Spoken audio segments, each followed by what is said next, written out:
Hi everybody, my name is Katie Mell and I am one of the Community Development Planners for the Genesee County Metropolitan Planning Commission. And today I am going to take you through our reimbursement request process for our local units of government who receive Community Development Block Grant funding through Genesee County. Community Development Block Grant Reimbursement Requests for the Genesee County Metropolitan Planning Commission. There are a couple things that are important to note regarding reimbursement requests once the grant agreement, also known as the contract, is signed between your local unit of government and GCMPC. Included with every CDBG contract is a reimbursement request schedule that details the recommended quarterly timeframe that reimbursement requests should be submitted. Although it is recommended that reimbursement requests are submitted quarterly, you may submit them more often if needed. It is also important to create a spending plan or project timeline for grant funds at the time of contract signing, especially for public service projects such as senior center operations. When reimbursements are submitted in a timely and organized fashion, it is much easier to decipher if the funds will be spent accordingly by the contract expiration date. Contract amendments should be avoided and only utilized if all other options have been exhausted. Remember, if you need to request a contract extension or amendment, it must be 60 days prior to the contract expiration date. When staff receives reimbursement requests from subrecipients, there are several things that we initially look for. First, we must make sure the request is for items that fall under the project description contained within the contract. The reimbursement request form, Attachment A from your contract, must be signed by an authorized signature. In order to obtain a new authorized signature, you must contact your CDBG project manager for the forms and obtain local board approval. Next, staff will be looking to make sure that the subrecipient has followed all GCMPC guidelines and HUD regulations. It is important that the items of the request not only fall under the contract project description, but are also eligible under all federal rules and regulations. Lastly, it is important that every reimbursement request is submitted with an accomplishment data sheet. The request will not be processed until all documents are provided. With each reimbursement request, you will not only submit the reimbursement request form, Attachment A, and the accomplishment data form, Attachment B, you will also have to submit supporting documentation. There are two main types of documentation that staff will be looking for. The first is purchase backup. This could be any receipts, invoices, purchase orders, or any other form of purchase documentation showing the items that were purchased. The second type of documentation is proof of payment. Because GCMPC is reimbursing the local unit of government directly, it must be shown that the local unit of government has paid for whatever service the reimbursement request is for. It is important to note that if purchases are made with a credit card, the credit card statement must be provided showing that charges reflected on the purchase backup documentation have been paid off. The table on the screen details examples of the types of supporting documentation that may be submitted with your reimbursement request. For example, many local units of government choose to put a portion of their allocation to support senior center operations. If you are submitting a request for supplies purchased for the senior center, any single item that is purchased, such as a printer, that is more than $250 must include 3 price quotes for the item, showing that the lowest priced item was selected. Another common request is for wages for senior center staff. If you are submitting a request for wages, you must include the payroll documentation for the period of the request. In both cases, if the senior center you are supporting is not a part of the local unit of government's budget, you would also include a copy of the check from the local unit of government to the senior center for the amount of the request. This is to show proof of payment. For construction projects, you will only submit reimbursement requests for work that is complete. GCMPC will not reimburse for work that has been billed but not complete.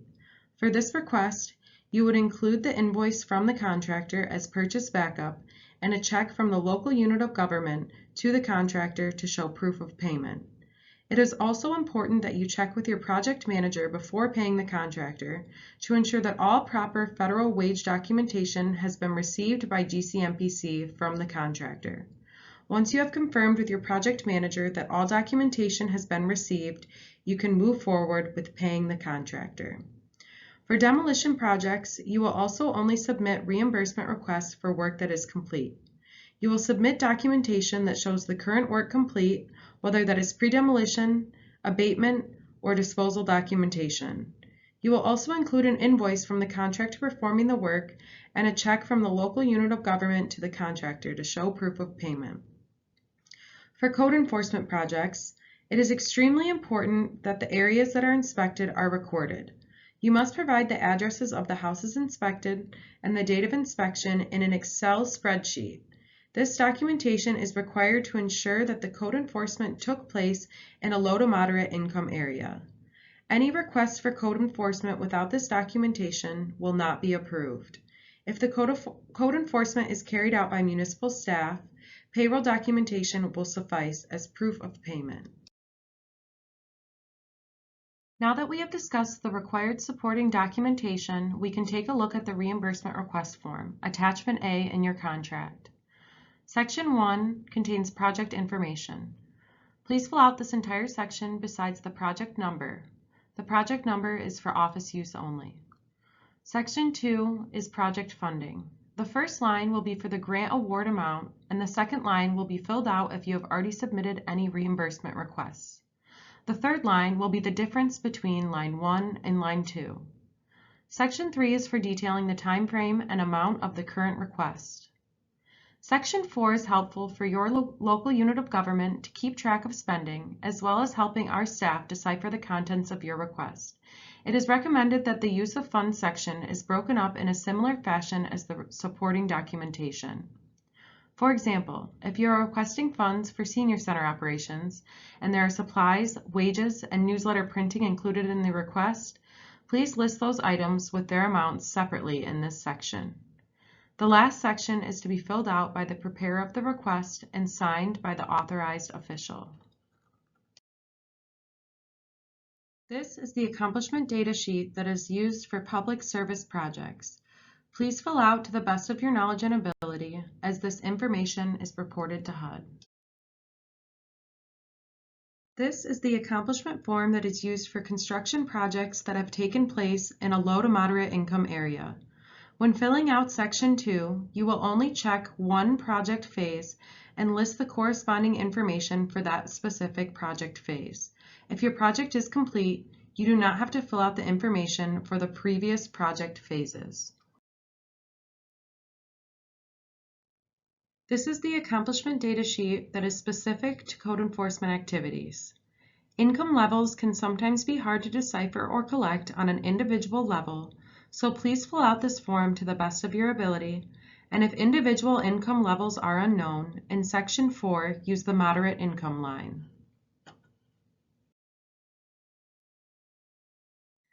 This form is for construction projects that take place in an area or facility that is not low to moderate income, but is benefiting clientele that are considered low to moderate income.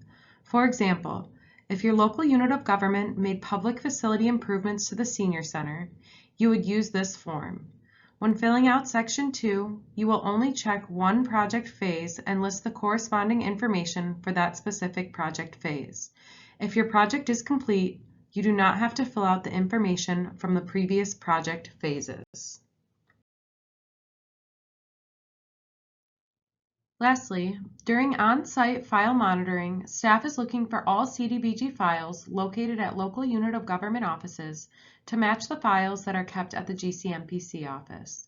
To ensure this, it is best that subrecipients copy and save any documentation submitted to GCMPC in respective project folders at the time of submission, just as it was submitted to us.